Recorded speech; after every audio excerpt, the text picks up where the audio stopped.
Hey guys, so a very warm welcome to Core Basics. We are very excited and delighted to have you here. So, thank you very much for joining us. I'm looking forward to your little journey over the next 4 or 5 weeks or whatever it is for you. Luckily enough, you get lifetime access here, so there's absolutely no rush in terms of the program.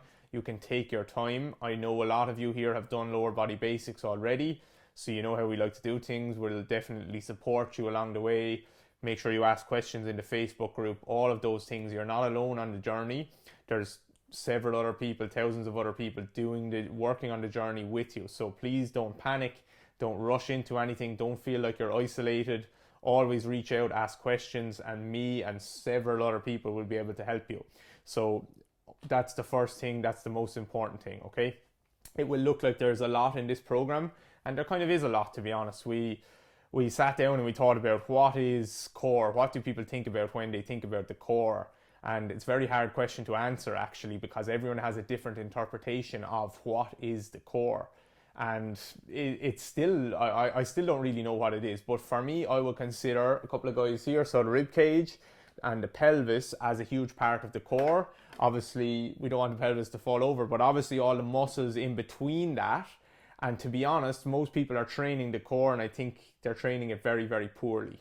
Okay, so my question is, do you have a good core if you have a dodgy ankle? So someone can say, I can hold a plank, I can be really strong and stable here, and they have a dodgy ankle and they step and they cannot be.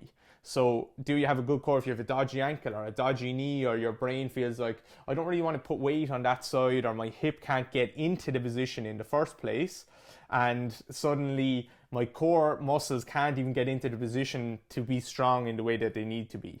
So it's all about position. Everything is about position, being able to get into position, feel something, and move away from the position. So I don't think people have very good cores if it's not integrated with the rest of their body and they can reciprocate and do the same things on the right side and the left side. So in the program, you'll see we start quite small, we start quite basic. We start on week 1 and we're doing a lot of stuff on the floor and in kneeling and different positions like that. So please, if you think you have an amazing core and all of these things, please do that anyway, okay? Just because it's not about how long you can hold a plank or how easy it feels. You're only good at the exercises, particularly the holding positions, if you can hold the position in a good position and breathe well in the position. If you cannot hold good position and cannot breathe well in the position, then you are not good at the exercise. You need to regress it even further, okay? So please do not skip ahead without nailing those things. When I say being good in the positions, it usually means having a rib cage and a pelvis that can stack very, very well on top of each other. And if I turn that on its side like it was in a plank position, that would be here, rib cage and pelvis in this position, and they are stacked, and that's really important. If you're doing your plank and your pelvis is tipped forward and your ribs are up at the front, then you are going to train to get very strong in this position, meaning your back muscles are going to be working a lot in this position. You'll see people putting weights on their back and doing a 2-minute plank in this position, and guess what? They then stand up in this position, pelvis is tilted forward, ribs are up in the sky, they now walk in this position, they run in this position, they breathe in this position, which means neck muscles are working very hard, back muscles are working very, very hard, and glutes and core muscles certainly are not working very hard, because it's all about position, okay? So can you breathe in the position, and can you keep the position? That's the question you need to ask yourself.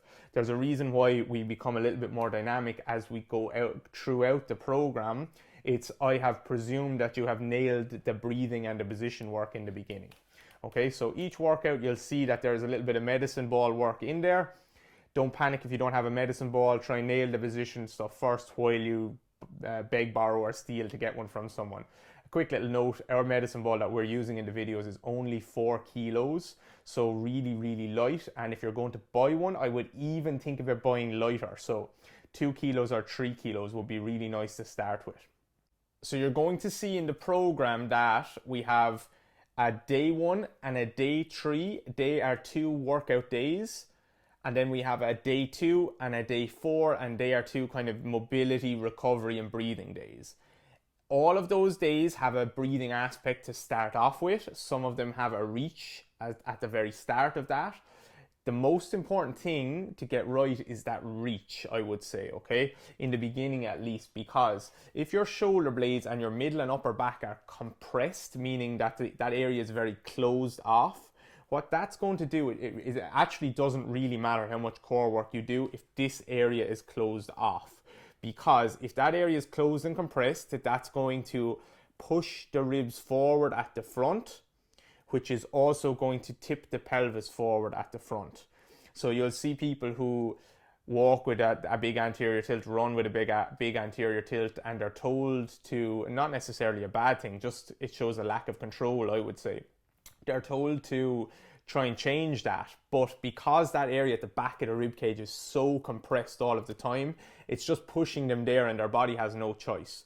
So if you're looking to improve your shoulder mobility, open up your hips, open up your upper back, which gets your lower back, it gives your lower back a chance to relax, you will nail the shoulder blade and the breathing stuff at the start.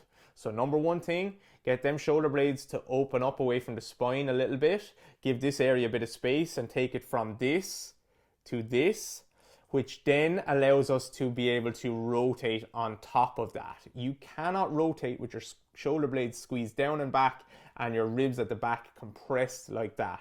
So we're doing that breathing, that opening work. It might feel weird at the beginning. We don't want pain or anything like that, but just try and get it nice and loose and open, and that will open up the back of the rib cage and allow all that beautiful rotation and freedom through here, okay? So that's the number one thing, and from there we're doing our medicine ball stuff and our different planks and that, but don't skip that breathing work unless obviously it doesn't feel right or causes pain. So apart from that, no pain in any of the exercises, really important.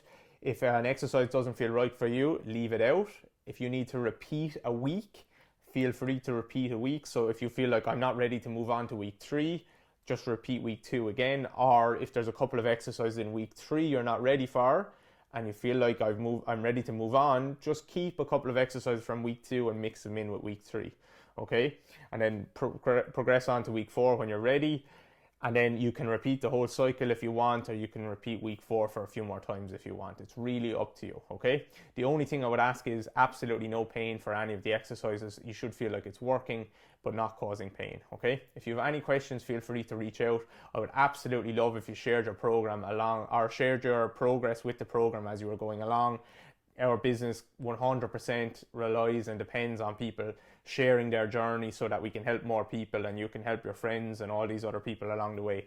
So please take a screenshot or a little video or share something like that and put it up on your Instagram story or something like that. It also gives us a chance to kind of see what you're doing, see what exercises people are liking and enjoying, seeing what they're not liking and enjoying. And it means the world to us that you're taking part in the program and that you will continue to share that work. So thank you very much. Best of luck with your program, and I will see you in the Facebook group and I'll see you on Instagram.